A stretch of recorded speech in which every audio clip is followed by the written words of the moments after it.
Assalamualaikum warahmatullahi wabarakatuh. Beberapa waktu yang lalu ada yang menanyakan ke saya bagaimana cara menghitung ketidakpastian baku massa atom. Biasanya ketidakpastian baku massa atom itu digunakan untuk menghitung ketidakpastian baku massa molekul. Jadi kalau ada pertanyaan mengapa kita menghitung ketidakpastian baku massa atom itu, karena yang pertama perlu kita ketahui bersama bahwa di dalam beberapa rumus analisis kuantitatif pada bidang pengujian kimia misalkan, itu banyak menggunakan bobot atom ataupun bobot molekul untuk menentukan kadar, konsentrasi, dan lain sebagainya. Nah, sebenarnya yang dimaksud dengan ketidakpastian baku bobot molekul itu merupakan ketidakpastian yang berasal dari ketidakpastian gabungan masing-masing atom penyusun molekul. Nah, ini ada satu contoh yang sederhana, misalkan pada saat contoh pembuatan larutan NaOH. Jadi kalau kita membuat larutan NaOH dengan konsentrasi tertentu, biasanya kita menggunakan rumus misalkan konsentrasinya dalam molaritas begitu, kita simbolkan sebagai MnAOH, itu sama dengan massa NaOH dibagi dengan bobot molekul NaOH dikalikan 1 per volume. Jadi kalau volume di sini ya satuannya bisa mililiter ataupun liter, asal nanti tergantung masanya. Kalau masanya itu nanti miligram, maka volumenya bisa mililiter, tapi kalau masanya dalam satuan gram, maka volumenya harus dalam satuan liter.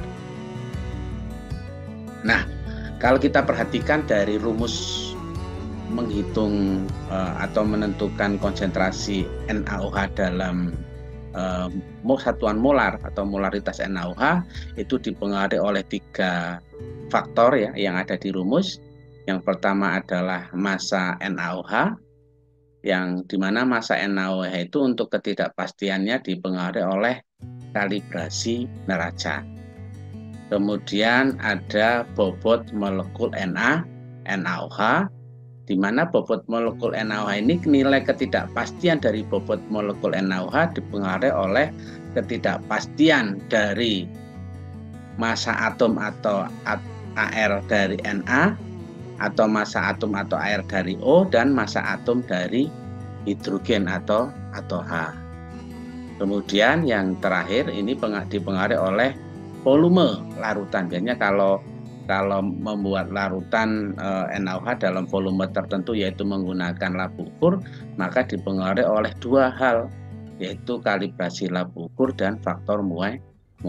Jadi ada 3 hal. Tapi pada kesempatan kali ini saya akan fokus memberikan contoh bagaimana cara menghitung ketidakpastian asal bobot molekul NaOH, sebagaimana contoh kita hari ini, yaitu menghitung konsentrasi dari NaOH dalam satuan molaritas. Nah, kalau kita definisikan, yang dimaksud dengan ketidakpastian baku dari molekul NaOH itu adalah ketidakpastian gabungan dari atom Na, atom O maupun atom H. Sehingga kita perlu menghitung ketidakpastian baku dari atom Na atau atom O dan atom hidrogen, yang nanti ketika atom itu kemudian digabungkan, nilai ketidakpastiannya menjadi nilai ketidakpastian baku untuk NaOH. Nah, cara menghitung nilai ketidakpastian baku masing-masing atom, kita menggunakan persamaan mu sama dengan U dibagi K ya. Jadi kalau kita artikan misalkan mu di sini adalah ketidakpastian baku, U di sini sebenarnya nilai ketidakpastian diperluas, sedangkan K itu adalah faktor cakupan. Nah, menurut guidelines for the use atomic weights tahun 2016 ini untuk menentukan nilai faktor cakupan pada penghitungan nilai ketidakpastian baku yaitu didasarkan pada distribusi rektangular, di mana faktor cakupannya nilainya adalah akar 3. Nah, yang terpenting di sini kita akan menentukan nilai U, ya. Kan nilai U, kalau K-nya kan kita sudah ketahui tadi saya sampaikan itu mengikuti distribusi rektangular yang dibagi dengan akar 3. Mari kita coba bagaimana cara menghitung ketidakpastian baku atom. Jadi ada 2 cara. Cara yang pertama adalah menurut JCGM atau Joint Committee for Metrology, ya, di klausul 7.2.2. Di sini diterangkan bahwa untuk menghitung ketidakpastian baku atom itu menggunakan angka yang ada di dalam tanda kurung sebagai nilai numerik dari ketidakpastian standar gabungan yang mengacu pada digit terakhir yang sesuai dari hasil yang dikutip. Jadi nanti kalau di dalam beberapa atom, massa atom itu nanti akan ada contohnya, ya, akan ada contohnya di belakang itu ada tanda kurung, ya, tanda kurung. Nanti akan kelihatan. Atau yang kedua, jika tidak ada tanda kurungnya, biasanya ini menggunakan nilai rentang dari massa atom. Dari mana kita bisa mendapatkan nilai rentangnya ini? Ini daftar atomnya ada di UPAC. Sebenarnya termasuk yang nilai secara yang angka numerik yang ada di dalam kurung ataupun yang massa rentang itu semuanya ada di daftar atom yang diterbitkan oleh UPAC. Dan yang terbaru itu dirilis pada tahun 2021. Nah, contoh yang pertama yaitu kita menghitung nilai ketidakpastian massa atom Na, ya. Nah, coba kita perhatikan di sini untuk daftar dari massa atom, ya, atom, kita bisa melihat untuk natrium atau sodium atau Na itu nilainya adalah 22,9796928,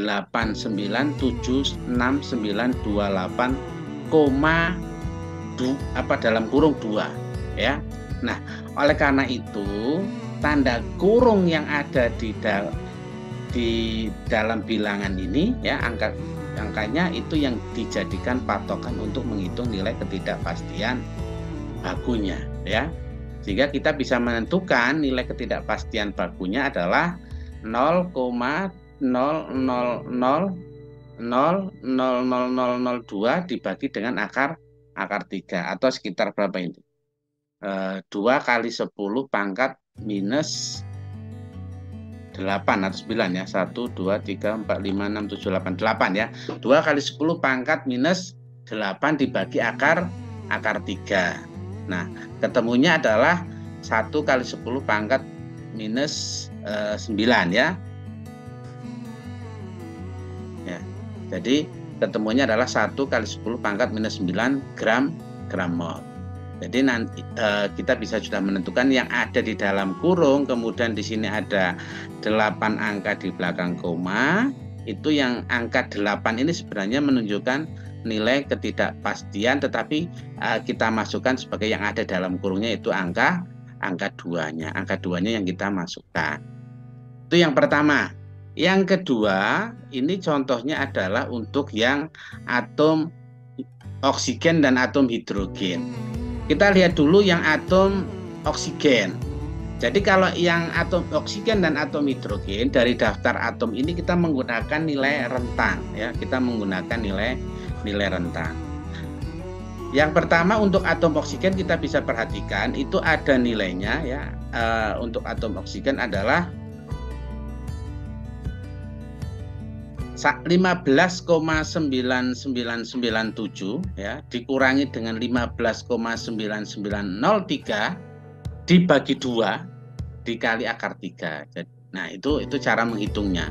Jadi cara menghitungnya kalau menggunakan rentang adalah nilai rentangnya dibagi 2, nanti dibagi dengan akar 3 karena menggunakan distribusi rektangular. Jadi contohnya di sini kalau ini adalah kita ambil nilai yang tertinggi adalah 15,997, kemudian dikurangi 15,9903 dibagi 2, kemudian dibagi lagi dengan akar 3, ketemunya adalah 0,000214 gram per mol.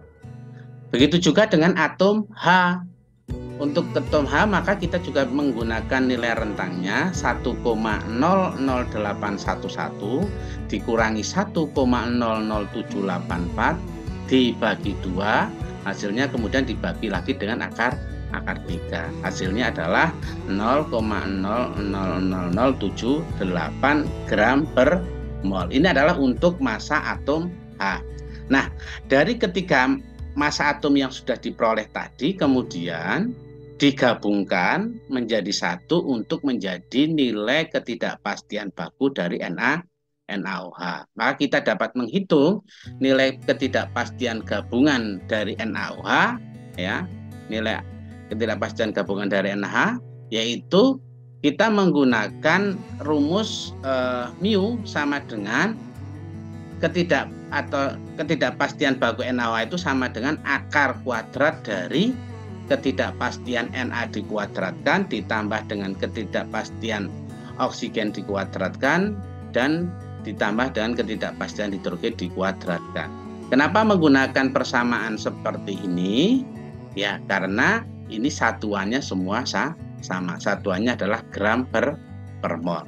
Nah, sehingga kita dapat menghitung nilai ketidakpastian bakunya diperoleh akhirnya adalah 0,00022278 gram per mol.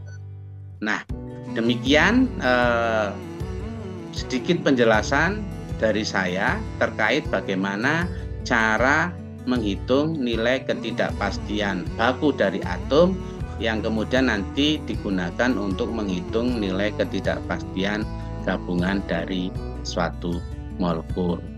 Kurang lebihnya mohon maaf, saya akhiri. Assalamualaikum warahmatullahi wabarakatuh.